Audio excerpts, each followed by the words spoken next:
The Global and European Studies Institute was founded in 2008 to host a series of transnational and transregional study programs.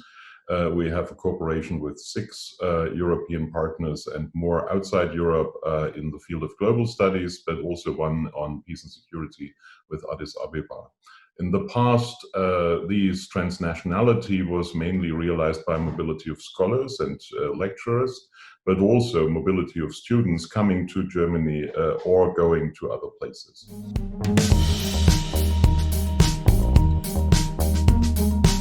One of the exciting things about teaching in Addis and with the Institute for Peace and Security together and have a joint degree is that this is the only existing global studies program on the African continent. In the past, okay, we used Moodle, but we had no blended teaching as such. So all the teaching in the Addis program was based on on-site teaching. Either people came from Leipzig to Addis, or in the second term, the Addis students came to Leipzig. With the lockdown, it was evident that this kind of mobility was no longer a solution, and we had to add to our agenda the switch to online teaching, which was already experimented before, but became now very essential for our programs.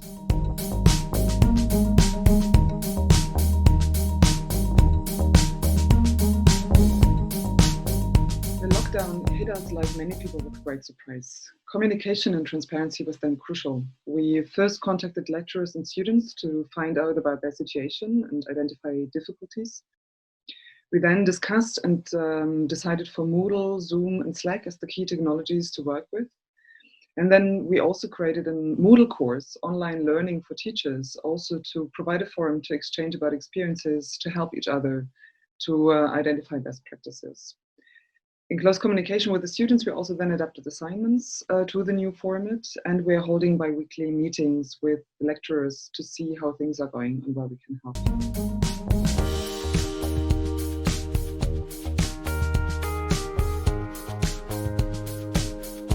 Already in the winter semester 2019-2020, GESI started with e-library project envisioned as a collection of teaching material from these different courses.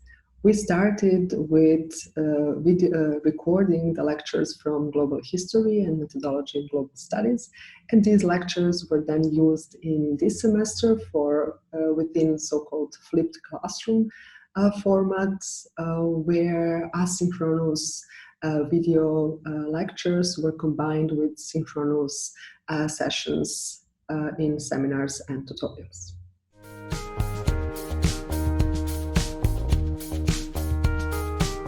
We really rethought how to teach online. Luckily, it's 2 of us, so we are able to co-teach, which means that bi-weekly we divide the class into 2 smaller groups, and this works quite well. And we have employed a variety of different platforms such as Slack, Big Blue Button. So with the bi-weekly written assignments, those who are working with us remotely can also show their enthusiasm and engagement with the weekly topics, and also those students who are less inclined to join in the live conversations with their interventions. So what I did was, I went to the lecture room, which we have here at the University of Leipzig, where we have a very, very big smart board. Basically, I uploaded all the materials to that, put a camera on a tripod in front of that, and used that as if it's a studio for a broadcasting network. So what happens is that the camera is the same Zoom camera, but what they see is me in front of a smart board, which I play around with maps, texts, all the kinds of things that I do. I see them on a screen when they want to talk to me, as if they're the audience in the class. And there's much more interaction vis-a-vis what happens on the smart board.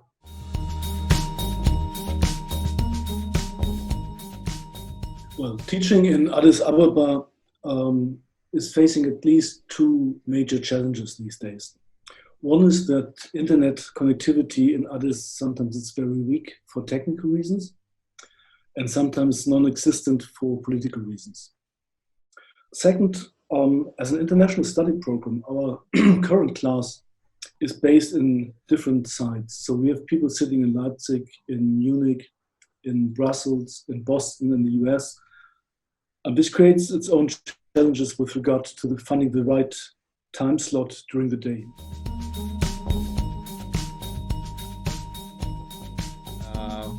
I mean, besides the fact that I get to attend lectures in my pajamas, it is interesting. First of all, I mean, to make it simple, it saves me time. Of course, there are challenges, especially on this end, connecting to the internet. So streaming video and live lectures might be challenging at times, but when it works, it's really good. There is an opportunity for students to interact.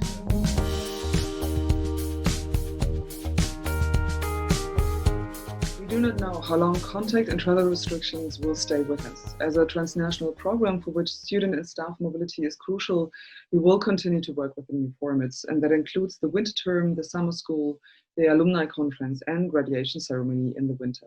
We have to enable everybody to be part of the program.